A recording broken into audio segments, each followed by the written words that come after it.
E então, vocês leram o texto? Sim, professora.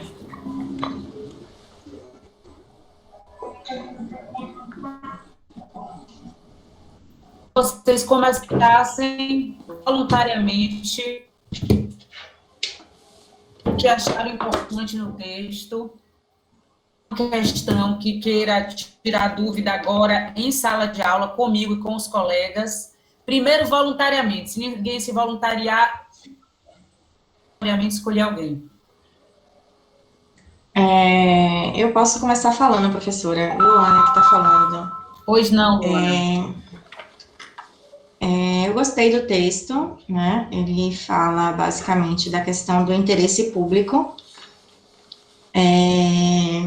E diz que esse interesse público, ele vem sofrendo, esse conceito de interesse público, ele vem sofrendo mudanças ao longo do tempo, e que antigamente não, acho que até hoje em dia, né? Luana, o que foi que o texto falou de forma central?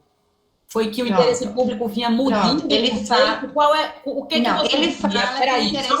só um momento. Em poucas palavras, o que você diria que é o tema central do texto?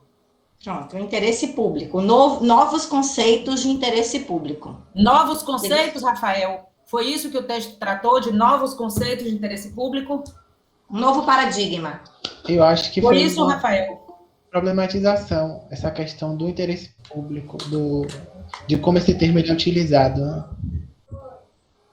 Que mais? Eu não estou dizendo que você está errada, não, Luana. Certo. É só para a gente ativar a unidade. Ok, professora. Fique tranquila. O que é que vocês me diriam? Além de Luana. A Luana me disse que o tema central seriam os conceitos, os paradigmas de interesse público.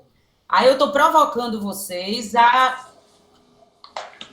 Não precisa a Luana estar certa nem estar errada, a questão aqui não vai ter certo nem errado.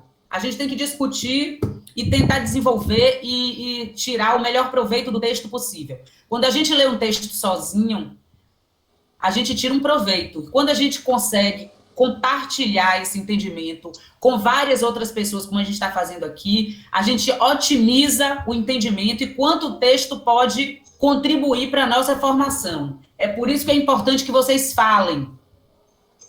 Não precisam nem concordar, nem discordar do colega. A questão aqui não é estar certo ou estar errado. Vocês, o que é que vocês têm a me dizer sobre o tema central do texto? O que é que vocês pensariam como o elemento fundamental que o Marçal Justem Filho tratou no conceito de interesse público e a personalização do direito administrativo? Boa noite, professora. Boa noite. O que eu... Pode falar, Yasmin, pode falar. Não, só ia acrescentar a questão da dignidade da pessoa humana como um aspecto central no texto, ao meu ver. É uma forma de trazer esse princípio como algo central mesmo nos diferentes conceitos de interesse público, nas diferentes técnicas, nas diferentes... E o que é que você acha disso, Yasmin? Eu acho pertinente, professora. Eu, quando comecei a ler aqueles tópicos que falam sobre a questão aritmética, né, do interesse público, eu comecei a discordar um pouco, e no decorrer do texto, eu vi que o próprio autor, ele faz uma muito voltada para essa questão da dignidade da pessoa humana, no aspecto do interesse público, que aí eu fui concordando mais. Eu fui concordando com a perspectiva dele de que, antes de tudo, vem a dignidade pública e o interesse público, a dignidade da pessoa humana, e o interesse público, ele se adequa a esse princípio, assim como todo ordenamento. Professora, o que eu ia falar é que eu já vi o texto como tendo foco mais na dualidade entre interesse público ser um somatório das vontades individuais, o que, de certa forma, e também o quão Peraí, volte um pouco, Ramon, por favor. O que eu vi no texto é assim, mais uma dualidade entre interesse público, são um somatório das vontades individuais, o que meio que, de certa isso forma... que está no texto, que interesse público é o somatório das... Não, é a dualidade entre isso e como é arriscado o interesse público se tornar uma parte do interesse privado de cada um, como isso pode causar certas divisões. É isso que eu vi mais em foco no texto, o que mais me chamou a atenção, pelo menos. Professora? Pois não. Gostaria de acentuar que o texto é muito bom. Quem é que está falando? Isso eu não dúvida Maria. que eu já tinha muito tempo sobre a questão da vulgarização do termo interesse público, sobretudo por parte de governantes em obras que afetam bastante alguns bairros de Salvador. E entender o direito público em a manifestação, a expressão de um direito fundamental que está por trás é sensacional, sobretudo para a defesa desses interesses de fato públicos que estão sendo violados, que são, na verdade, direitos fundamentais, violados sobre a justificativa de um interesse público abstrato, por exemplo, como a obra dos trens do subúrbio ferroviário e a desapropriação dos moradores. Então, eu vislumbro um choque de interesse e que o interesse que está sendo defendido pelo Estado se adequaria a esse conceito de interesse vulgar público, que na verdade é o interesse do concreto, sobre o interesse de fato público, que é o direito fundamental por trás daqueles direitos violados dos moradores da região do subúrbio ferroviário, que terão que sair de suas residências. Então,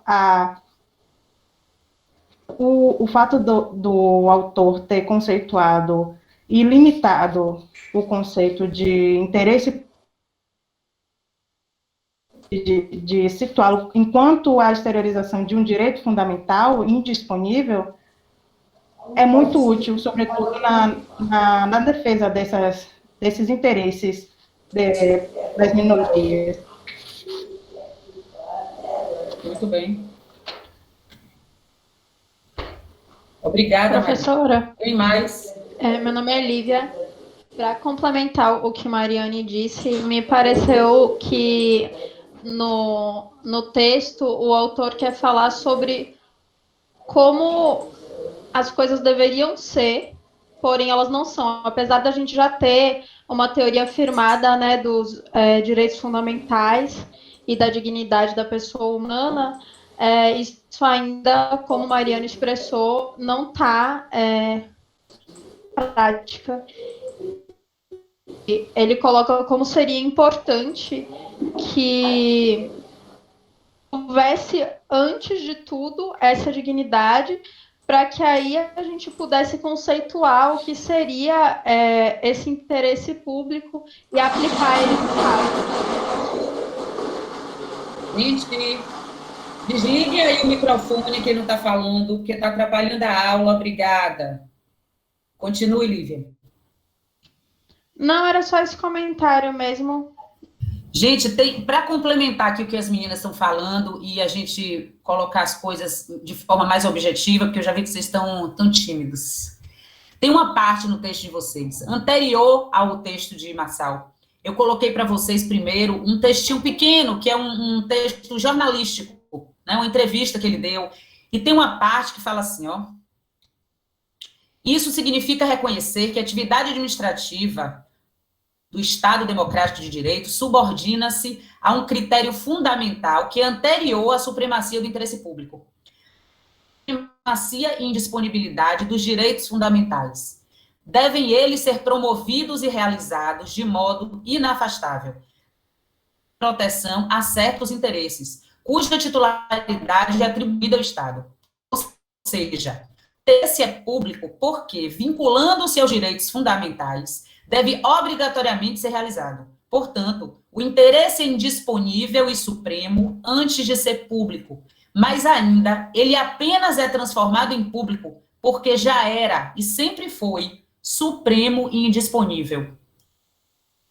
Eu acho que esse trecho, e aí eu quero ouvi-los, mas eu acho que esse trechinho do texto menor que antecede o texto principal nosso, ele resume de uma forma muito completa. Lógico, né? O texto ele é um pouco longo. Marçal começa descortinando as negativas, né? O que não seria interesse público e os critérios que não são legítimos para justificar um conceito legítimo de interesse público. Mas ele chega num ponto onde ele fala justamente sobre a imprestabilidade da gente usar um conceito de interesse público sem antes colocar no direito administrativo os direitos fundamentais com ênfase na dignidade da pessoa humana. Tanto que o texto tem como título Conceito de interesse público e a personalização do direito administrativo. O que seria essa personalização do direito administrativo? O direito administrativo patrimonial, da administração pública patrimonial, onde você não tinha diferença entre bens públicos e privados, bem do rei, bem do representante, na verdade, do governante e do Estado. Isso já foi uma característica legítima do Estado patrimonialista. Então, quando a gente pensa num Estado onde tem a pessoa como eixo gravitacional de todo o resto, de todo o sistema, o que a atividade administrativa ela é instrumental? De quê? O que ela instrumentaliza? O que move a atividade administrativa? A administração pública, ela tem vários objetivos, mas a gente poderia definir que a administração pública tem alguns eixos principais. Ela age como para proporcionar serviços públicos, e serviços públicos estão diretamente ligados à dignidade da pessoa, aos direitos fundamentais. Hoje, você não consegue ter dignidade se você não tiver serviço público ao alcance de todos, né, com todas aquelas características que o serviço público tem. Você tem a questão do fomento, mesmo aqueles serviços que não são públicos, para que o Estado ele dinamize a economia. Vocês já viram que a mão do mercado sozinha não consegue manter isso. Então, você precisa de algumas atividades econômicas que no mercado privado não seriam lucrativas e não seriam consideradas serviço público, mas o Estado precisa fomentar para que ela gere emprego. Enfim, então você tem a atividade de fomento da administração pública, você tem a atividade de polícia administrativa, que é quando o Estado, através da administração pública, precisa limitar direitos e liberdades individuais em prol da coletividade. Então você já tem aí 3 atividades básicas do Estado que ela se utiliza da administração pública para pôr em prática. Serviço público, polícia administrativa, que é o que a gente chama de poder de polícia, eu não gosto de falar de poder de polícia, polícia administrativa, que é a limitação da autonomia privada, a limitação das liberdades individuais, desde que isso esteja compatível e proporcional com o interesse da coletividade, e o fomento. Mas eu agregaria até uma 4ª, mais moderna, que é a atividade de regulação.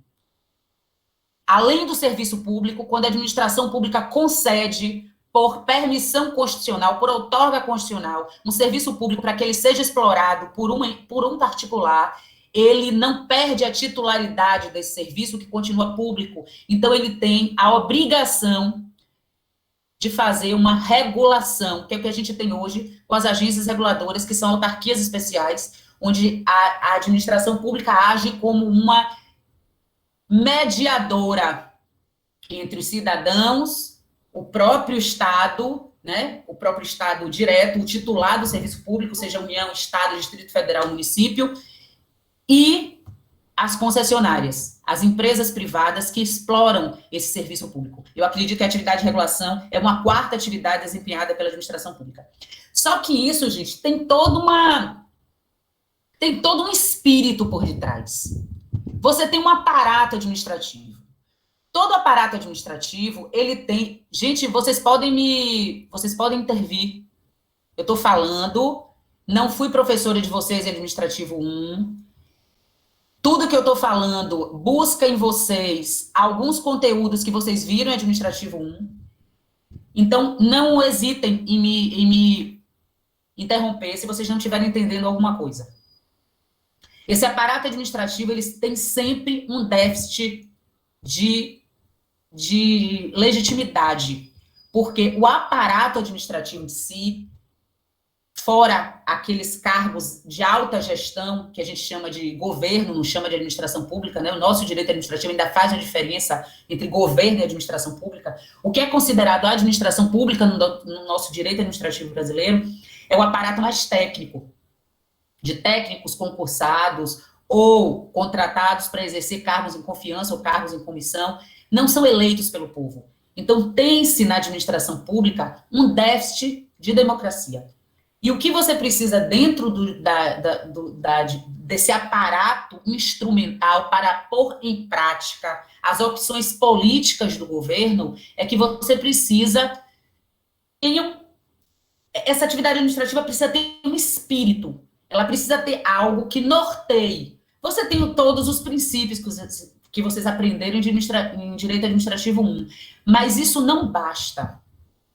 Você tem que ter algo muito mais forte, povoando toda a atividade administrativa, de forma que ela fique visível e notoriamente diferente das atividades privadas, da atividade desempenhada pelos particulares. E o que seria isso?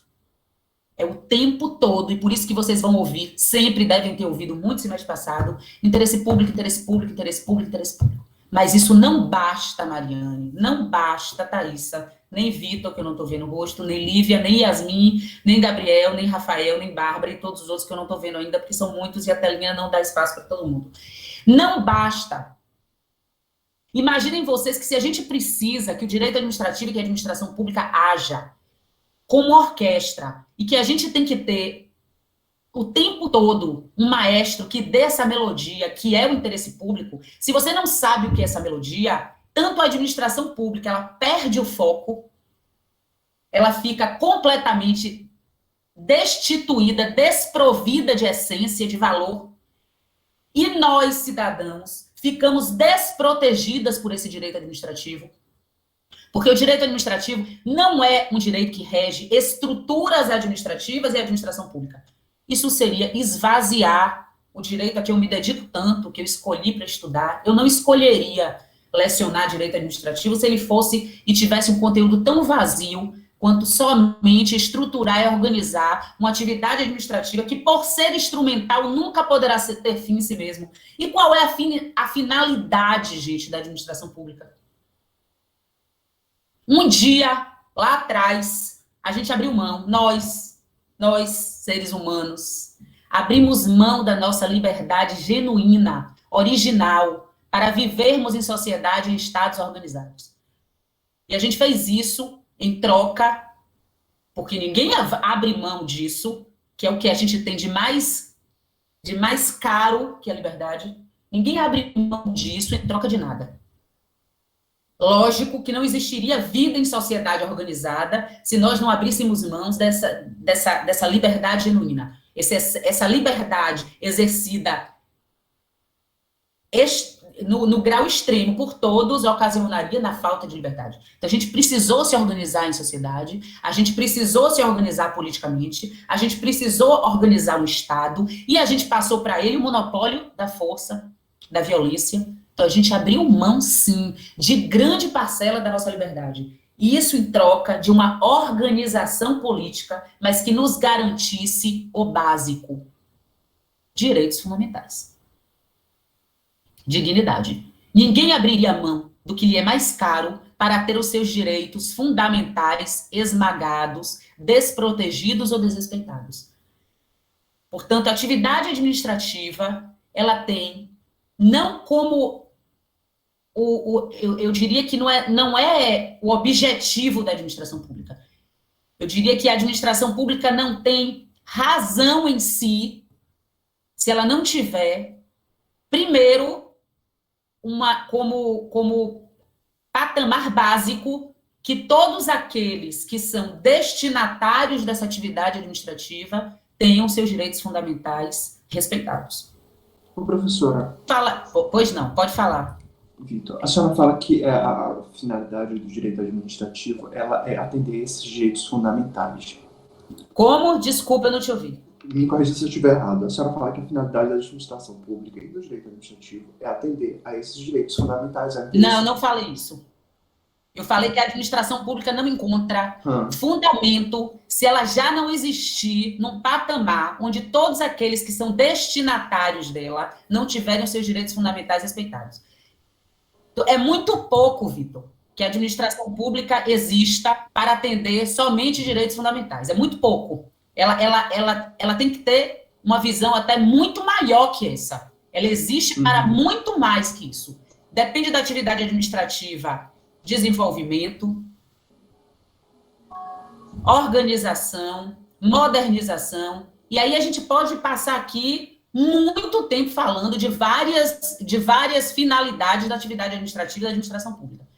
E como é que se dá essa O que eu disse aqui é como patamar básico. Por isso que o direito administrativo não pode ser um direito somente das estruturas administrativas do servidor público. Não. O direito administrativo, ele é o direito que regula as relações entre o Estado e as pessoas, os cidadãos, que não podem ser somente destinatários dessa administração pública. Eu não gosto desse termo administrado. Não, nós somos pessoas, porque nós temos que participar das decisões administrativas.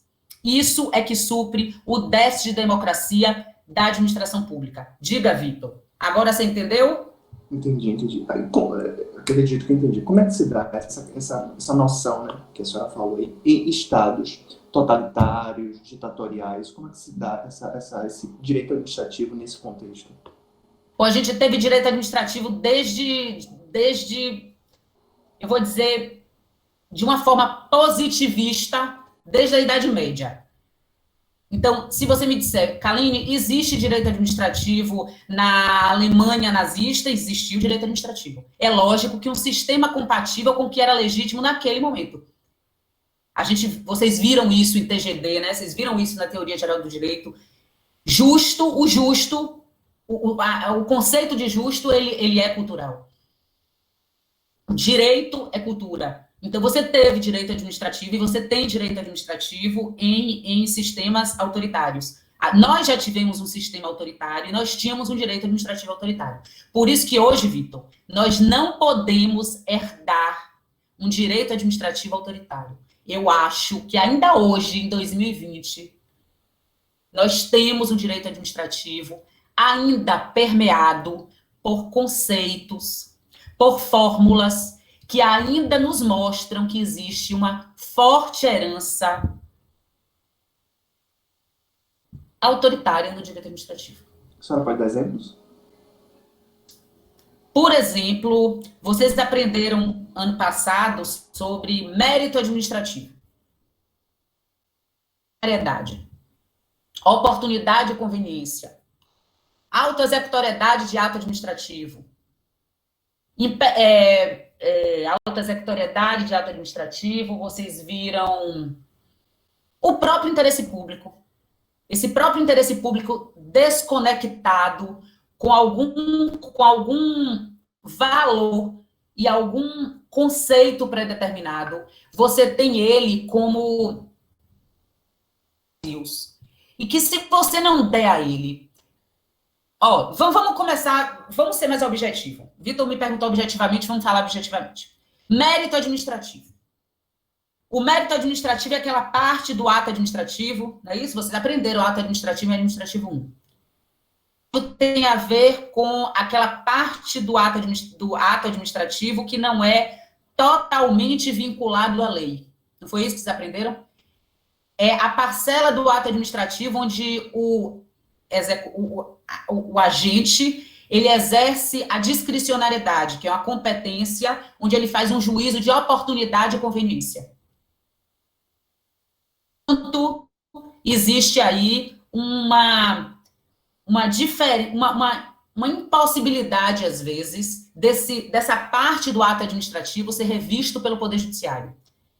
O que foi muito mitigado, porque hoje a gente tem o princípio da proporcionalidade, da razoabilidade, não é isso? Da oralidade, que então esse mérito administrativo ele foi reduzido, mas que ele ainda existe. Como uma parcela de o que não se controla é o quê? O que o judiciário, o que o Poder Judiciário, nenhum outro poder controla é o quê? Discricionariedade, não? Sim, é discricionariedade, é mérito. É um mérito, a gente sabe. Mas o que é que não se controla? E você tem alguma coisa na administração pública. Se você tem uma parte, você aplica a proporcionalidade, a razoabilidade, e tem uma parte do ato administrativo que você não pode controlar, que o juiz diz, eu não posso me intrometer no Poder Executivo para substituir o juízo de oportunidade e conveniência do gestor pelo meu. Esse ponto aqui... Acho que é o objeto e o motivo, porque a competência... Não, divaguem. O que é que você não controla, gente? Não pensem de forma ampla. Imaginem uma parcela. Vou dar um exemplo. Thaísa, você vai escolher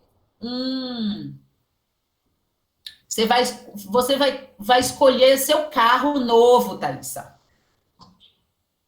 Escolher um Jeep ou uma Toyota. Alguém pode censurar a sua escolha? Acho que vai para o campo da intenção, professora. Professora, acho que pode ser de um Jeep, de Toyota. É só, Thaísa, diga aí, pode controlar? Eu acho que os meus recursos podem controlar essa escolha. Tipo, no momento eu posso comprar passagem. Não estou perguntando isso. Eu estou perguntando se Lívia... É no campo das intenções, né? Olha, eu quero que você escolha a Toyota e vou entrar na justiça contra você. Isso é possível? Ninguém pode controlar a decisão de outra pessoa. Por que não pode? Porque tem o livre-arbítrio. Porque você é livre para escolher entre um Jeep e uma Toyota. Só não se controla o que é liberdade. Entendi. E vocês acham que o Estado tem liberdade? Não. Não, eu acho que o Estado está amarrado ao interesse público. Ele está amarrado ao bem da coletividade. Ele foi criado para isso. Ele não tem liberdade individual. Ele não tem que pensar em si próprio. Ele tem que pensar... Ele é uma instituição criada para os outros. Eu não acho que ele tem a liberdade do indivíduo. Fazer o que a lei determinar. Mas, professora... A lei não determina. A lei diz assim, olha... Você pode fazer dentro dessas possibilidades e é você que vai, por exemplo, controlar se você constrói o hospital ou você constrói a escola. Mas mesmo a discricionariedade... Ou se você controla o hospital ou se você constrói o hospital daqui a um ano.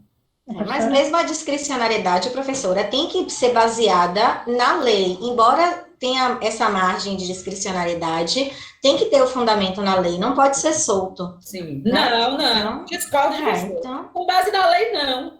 Você pode ter uma discricionariedade com base no princípio, com base na Constituição Federal. Sim, mas a lei que eu quis dizer é em sentido amplo, na norma, na verdade, né? Eu não estou falando de ilegalidade, não. O que eu estou querendo mostrar para vocês é o seguinte. A partir do momento que você considera que existe um mérito administrativo, você dá um poder muito grande a um agente público.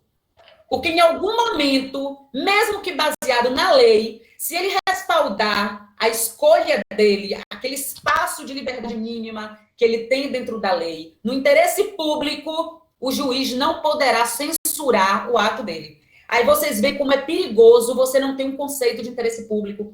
Porque você poderia justificar uma escolha dentro da lei intitulando de interesse público. Gente, veja bem, eu poderia hoje aqui elencar com vocês, sentar com vocês e fazer uma lista seria para um prefeito municipal interesse público.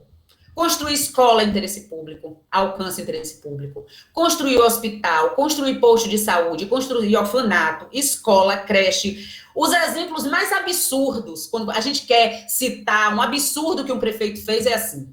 O prefeito deixou de ajudar na calamidade pública para fazer o São João da cidade. Oh, gente, esses são os absurdos. Acontecem, mas esses são aqueles exemplos caricatos que ninguém tem dúvida, que dificilmente alguém deixaria de censurar o prefeito, porque ele deixou de colocar o dinheiro numa calamidade pública ou numa questão de saúde pública para colocar no São João da cidade. Mas e quando o exemplo não é tão fácil?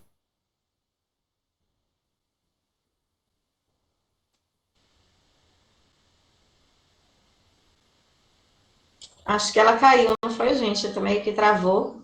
Travou. Eu achei que fosse o segundo. Aqui travou também. Pra mim também Travou. travou. Ixi, gente. Manda no zap pra ela depois, se acaso alguém possa. Acho que tá voltando aí.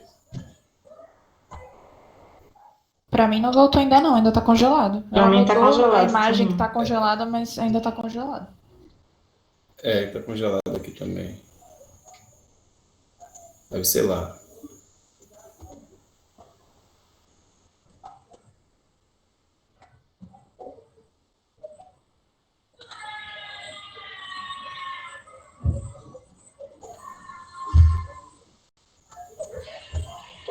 Mas tá todo mundo ouvindo?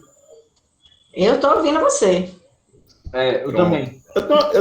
Eu também, eu tô ouvindo você, eu só não escuto a professora. Pronto, eu tenho Foi uma ela pergunta. mesma, a internet dela mesmo caiu. Eu tenho uma pergunta antes que ela entre aí. Se alguns colegas puderem, sei lá, bater esse papo. É só uma pergunta, viu, gente? Pelo amor de Deus. Não seria a Constituição, assim, a fonte, né? Muitas vezes a própria lei que vincula a fonte das arbitrariedades, a questão do interesse público, sabe? Quando ela fala do prefeito. Pelo texto que ela passou, o interesse público é aquele negócio atrelado à dignidade da pessoa humana. Acho que é isso que meio que ela tá debatendo aqui, o que o texto que ela passou explica. Que aquele texto dela, eu li ele todo, ele é muito grande, e eu achei ele bem pesado, Ele é assim, de grande. entendimento. Mas acho que é basicamente o que ela está discutindo, de como o interesse público não pode ter uma definição vaga, porque senão os governantes podem usar a desculpa de não, eu estou fazendo isso em nome do interesse público, por isso está certo, que isso evita a crítica e o debate da população contra o governante. Acho que o texto meio que explica isso, de que o interesse público tem que ser voltado para a dignidade da pessoa humana e que o governante não pode ficar usando isso de maneira arbitrária para justificar suas próprias decisões. Na verdade, não é um interesse, que o interesse público acabou sendo um interesse do governo e não da própria população, não é isso? Sim, mas eu acho que o que ela quer dizer é justamente que na nossa legislação não existe um conceito específico de interesse público e por isso esse termo é usado de forma arbitrária. E o que o autor tenta fazer é trazer um conceito que, ao mesmo tempo, é aberto, porque ele não pode ser um conceito fechado e específico, as ações são muitas, mas, ao mesmo tempo, ele tem que ser centrado na dignidade da pessoa humana para que ele abrace as minorias também, e não somente uma vontade da maioria, que poderia ser autoritária, e, ao mesmo tempo, para que os governantes não usem de forma arbitrária. Foi o que eu entendi. Mas é justamente isso que eu falei. Porque tipo, acho que ela achou que você levou muito para a questão do que está na legislação. Que, pelo que o texto falava, o autor dizia que o direito administrativo precisava Não, eu falei sobre essa ótica de que que eu falei. Não, a legislação que eu falei foi a questão da discricionariedade. Estão me ouvindo? Assim, pelo que eu estudei com o Durval, né, e já estudei em outras ocasiões de direito administrativo, ele fala que por mais que exista discricionariedade administrativa, ela em uma certa que por mais que exista uma certa margem, né, do governo de discricionariedade, essa margem não pode ser arbitrária. Ela tem que ter os parâmetros da lei, da legislação, da Constituição. Foi isso que eu quis dizer. Eu acho que ela não entendeu. Mas é como se a própria discricionariedade ainda tivesse, ainda fosse meio que vinculada. É isso? Exatamente. É isso mesmo. Exatamente. Eu entendi assim. Exatamente, pronto. A própria, isso, inclusive, tem nas apostilas de Durval. Ele fala que até a discricionariedade, por mais que exista essa margem na administração pública, acaba que ela é um pouco vinculada, que o administrador, ele não pode usar dessa margem de discricionariedade ao seu livre-arbítrio. Mas assim, gente, isso é só na teoria, na prática não é isso que acontece, é isso que o texto vem falar, né? Que a administração usou essa supremacia do interesse público, usou essa indisponibilidade do interesse público em vários momentos, em várias facetas, em licitações, em contratos, em permissões, autorizações, com outros órgãos e outras, diga. É que eu acho que o que a Aline está querendo dizer é que a discricionariedade, ela está vinculada ao interesse público. Só que o interesse público não está bem definido. Uhum. Então, se o interesse público não está bem definido, a discricionariedade acaba sendo usada de forma mais arbitrária. Pelo menos foi o que eu entendi. Sacou? Não, é isso, linha. exatamente, mas é isso que o texto fala. Ele fala justamente, ele questiona essa linha, porque repare, isso tudo que eu acabei de falar é uma visão antiga, né, do direito administrativo. Inclusive, isso foi lecionado até há 2 semestres atrás, né, foi lecionado. Então, o que acontece? Hoje em dia, eu acho que muitas pessoas vêm questionando, né, essa supremacia toda da administração pública, né? Por que esse interesse público, por que tem que ser assim, né? Por que a administração, existe essa relação vertical com o particular e não seria uma relação horizontal, né? Porque tem casos até que a administração pública pode ficar até 120 dias sem pagar o particular num contrato administrativo, por exemplo. Isso é permitido por conta do interesse administrativo, da supremacia do interesse administrativo, o que é um absurdo, né? Então, hoje em dia, eu acho que vem mudando, né, esse perfil, né, esse conceito mesmo, acho que ela quer mostrar isso para a gente. Luana, o professor trouxe um ponto muito interessante, que é que o interesse, ele é público porque ele é indisponível. Indisponível porque antecede um direito fundamental. Ou seja, não é porque é um interesse que parte de um administrador que ele é propriamente público, ou que 10 pessoas têm interesse em uma obra que se torna um interesse público, mas sim o pano de fundo, o fundamento desse interesse que é a finalidade, que é a proteção de um direito fundamental à saúde, à instrução de um hospital, direito fundamental à educação, entende? Então, o interesse é público, porque ele é indisponível, inalienável. Por isso. Entendi. Antes de ser interesse público, ele é um direito fundamental, né? Um direito indisponível fundamental. A um direito fundamental. Então, não poderia o administrador evocar o interesse público em detrimento de um direito fundamental, ou seja, por um interesse público eu vou violar o direito fundamental à moradia. Não, eu sei. Na verdade, eu acho que tudo se justifica, né, pelo longo da história. A gente sai de um modelo que é absolutista, né, e vai passando ao longo da história para um novo tipo de governo, né, liberal. Então,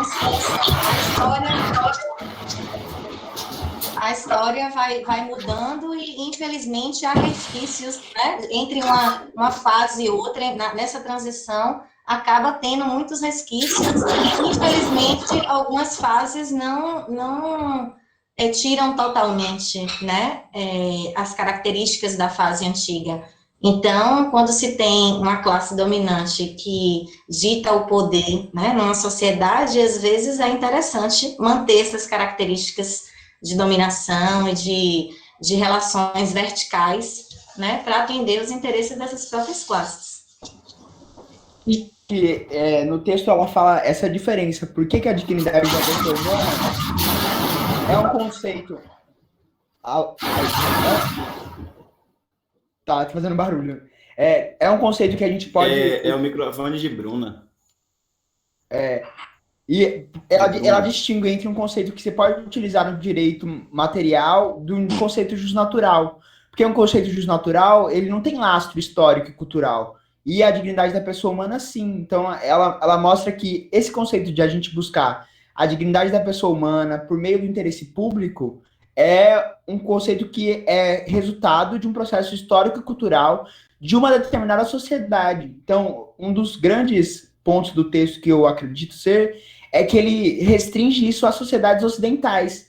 Então, ele também não tem uma perspectiva globalizante de falar que todas as sociedades do mundo buscam a dignidade da pessoa humana. Ele admite essa pluralidade e ele mostra o nosso quadro. Então, eu acho que isso é uma sacada brilhante do autor.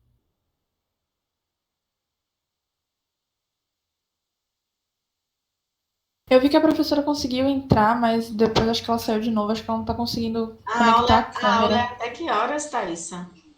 Acho que é até 7h25, não é? 7h25. É uma hora de aula. Não, 7h30. Ok. Pediram para entrar? Eu acho que ela Ela tá conseguiu caindo e entrar, conectando. mas ela não conseguiu. Ela conseguiu conectar com entrar a uma câmera. hora, mas aí caiu de novo. É uma aula participativa. É.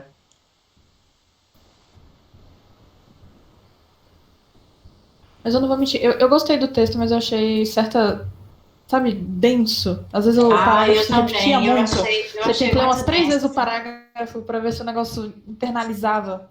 Eu acho que tem textos mais simples e mais gostosos de se ler. Eu particularmente gostei daquele do jornal lá inicialmente, mas do texto particularmente eu achei interessante, mas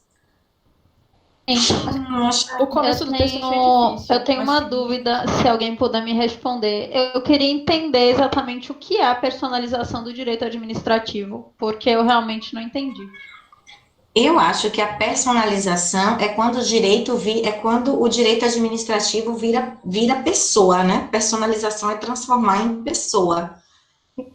Acho que não no sentido de ser um estado, um órgão, pessoa no sentido de lidar, que também não sei se está certo ou não, eu acho que é isso, de lidar, de ter relações horizontais, não sei. Mas a gente tem que reconhecer que o direito administrativo, ele regula as relações entre o Estado e não só o indivíduo, mas também como a sociedade. No início do texto ele coloca isso, que ainda era a visão, né, o direito administrativo ainda tinha uma visão muito herdada ainda do período ditatorial brasileiro, em que era o indivíduo, o Estado, o interesse do indivíduo, o Estado. A personalização seria o reconhecimento de que, para além de regras, de um administrado, existe uma pessoa, existe um grupo de pessoas, existem interesses coletivos. Eu acho que seria mais ou menos isso, a personalização. Eu entendi assim também, só complementando o que Mariane falou, porque também é o meu entendimento, Lívia, a instrumentalização também do direito administrativo, que é justamente isso, é você transferir a relação do interesse estatal para o interesse do indivíduo, da coletividade, trazendo à tona a dignidade da pessoa humana. A personalização, ao meu ver, é a instrumentalização do direito administrativo, é um instrumento para atingir o objetivo de interesse público. Eu acho que essa saída da professora foi proposital e que foi para estimular nosso debate, brincadeira. Mas eu acho que tem a ver também, Lívia, com essa questão... Obrigada, meninas. Da gente sempre pensar o Estado dessa forma burocrática e distante, né? Como esse aparato burocrático distante da população que está longe. Então, eu acho que personalizar, como disse Yasmin, é dar a ele um fim e um fim que nós damos, a população o dá. Então, ele deixa de ser essa entidade impessoal, distante, burocrata, para se tornar presente na vida das pessoas, porque ela concretiza uma coisa que todos nós buscamos, né? Que é ter a nossa dignidade humana respeitada. Eu acho que o melhor exemplo disso que a professora ia terminar de dar era, por exemplo, se você parar para analisar, é interesse público o Estado fomentar a cultura. Um show, AK. Só que em momento de pandemia, qual é o maior interesse? Onde o interesse público estaria residindo mais? Em fomentar a cultura ou em hospitais? E aí, se a gente pensasse, se o Estado pensasse apenas em si, como organização completamente monocrática, que ela pode decidir tudo, tanto faz se o prefeito escolhesse fomentar a cultura com um concerto ou construir um hospital. Por isso que a personalização do direito que ela estava falando e que é o texto traz para o jurídico, mesmo dentro do possível, é jurídico, é legal o prefeito ele estimular a cultura, Mas, mesmo sendo possível isso, há momentos em que a população vai demandar uma coisa mais necessária por causa de alguma circunstância. E aí, acho que esse é o exemplo que a professora estava citando no final, antes de cair. Gente, alguém Obrigada, sabe se já gente. tem chave de inscrição para a matéria dela no AVA? Ainda não. Ela não criou o AVA ainda não. É isso que eu queria saber também. Eu achei a matéria dela hoje, porque eu estava em outra turma de Direito Administrativo, achando que eu estava na turma certa, descobri que eu estava na errada. Aí eu procurei a matéria dela no AVA e eu achei a matéria dela no AVA, mas eu não tinha chave. Ela Aí já eu queria ter criou, mas certeza ela não que, tipo, ela realmente não criou a chave ainda. Que a matéria Ei, tá lá. Lívia. Júlia aqui, se tu quiser ver essa parte de personalização do direito administrativo, no material de Durval tem explicando bem direitinho. Explicando, tipo, a evolução histórica, porque é uma fase histórica, né? A personalização que vem depois do patrimonialismo administrativo. E aí, no material de Durval, ele faz o histórico bem direitinho e ele mostra como chegou. Lê aí, Júlia, lê uma parte aí. Ele fala o que mesmo dessa personalização? E eu não tô com o material aqui, não. Não tá mesmo? Ah, então tá. Qual é a Pesquisar, Ju. matéria? Obrigada. Qual é a apostila dele? Tenho elas Eu acho que é aqui. na primeira. Aquela introduçãozinha ao direito administrativo. Boa noite, gente. Ele tem um grupo no Facebook, e nesse grupo no Facebook você consegue as apostilas tanto de administrativo 1 como de administrativo 2. Inclusive, gente, Durval tá dando direito administrativo esse semestre? Porque eu não vi ninguém com ele, meu professor. Eu não vi, viu? Eu não vi, não. Acho que ele só tá dando um administrativo. Eu procurei também. Ó, eu peguei aqui na internet, tem assim, antes do advento da Constituição de 88, o Estado brasileiro ainda não havia se preocupado verdadeiramente com a dignidade da pessoa humana e os direitos fundamentais, ou com a implementação de medidas concretas em relação às necessidades básicas do ser humano. A mudança de postura nesse particular, propiciada pelo Estado Democrático de Direito, é chamada por Marçal Justen Filho, no seu curso de Direito, de personalização do direito administrativo.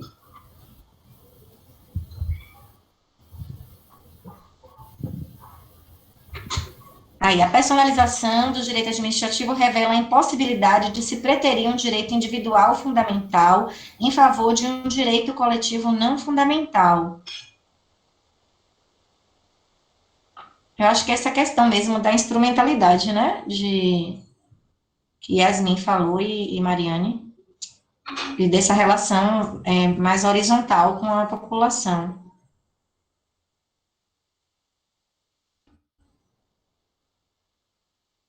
A aula de hoje vai ser só a gente debatendo mesmo, que só falta 9 minutos. Mas, gente, a aula assim é bem melhor que expositiva, eu acho. Ah, eu gosto de aula de debate também, mas a professora tinha que estar aqui, gente. Pra gente ter mais só uma pessoa com certeza dos conceitos das coisas. Ela conseguiu entrar de novo, alguém viu? Ela entrou, mas ela caiu de novo. Interessante ela estar aqui para ver o debate da gente, até para fazer pontuações, né? Acho que a internet dela não... Hoje não deu certo. Acho que a gente deveria pedir um ponto extra para cada. Ela voltou, tô vendo ela. Ela ouviu, viu?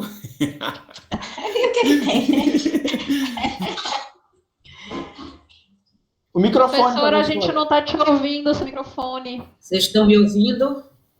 Agora sim. Não, professora. Professora, a gente gostaria que a senhora explicasse o que era a personalização do direito administrativo. Houve um debate aqui sobre isso, só que eu estou em dúvida ainda. A dúvida sobre o que seria essa personalização. As meninas falaram que seria uma instrumentalização no sentido de tornar o direito administrativo mais próximo da coletividade, da sociedade. Mas seria isso mesmo? Teria alguma coisa mais a acrescentar dessa personalização do direito administrativo? Oi? Oi, travou. A internet dela tá ruim mesmo, viu?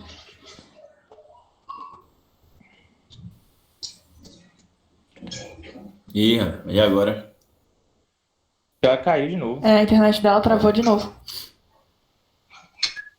Não, é porque essa internet tá horrível, ainda mais se for da net. Essas internets, Ave Maria. É impressionante, no dia que a gente mais precisa, mais ela cai. Não deixa, né, pessoal, para a próxima aula. Aí ela voltou. Eu abri a reunião. Autorizações, só eu autorizo. A minha é assim todo dia.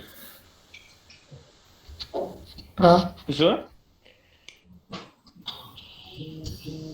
Caindo e voltando. Pessoal, eu acho que é isso, né? Porque a próxima aula é agora, 7h25. Professor? Então, meio que acabou. Lunch. Por isso que eu não É isso mesmo, Ari, verdade. Bora, viu? Boa noite. Professora, tem uma lista. Professora, deixa eu te falar. Eu peço desculpas, mas eu tenho que sair, porque a gente tem uma outra aula agora, 7h25. Acho que ela travou de novo, será? Gente, eu também tenho outra aula agora. A gente também tenho avisa outra no grupo. aula. Todo mundo tem aula agora. É. É verdade. Eu peço desculpas, mas eu tô saindo, gente. Tá, gente, Beijo. eu também. Tchau. Beijos. Na próxima aula a gente começa com essa questão de novo, né, da personalização, que eu tô em dúvida. E também da senha do AVA. Pronto. Dessa A personalização senha do também. AVA. Ah, pra voltar. Tchau. Boa, tchau. Tchau, galera.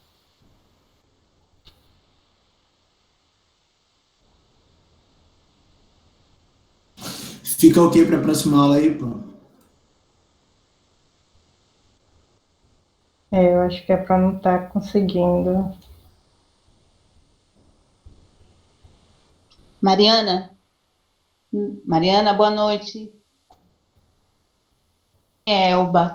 É assim, em outras aulas, até comentar isso com a professora. Os professores, eles pedem para fechar a câmera para não ocorrer isso, entende? Aí...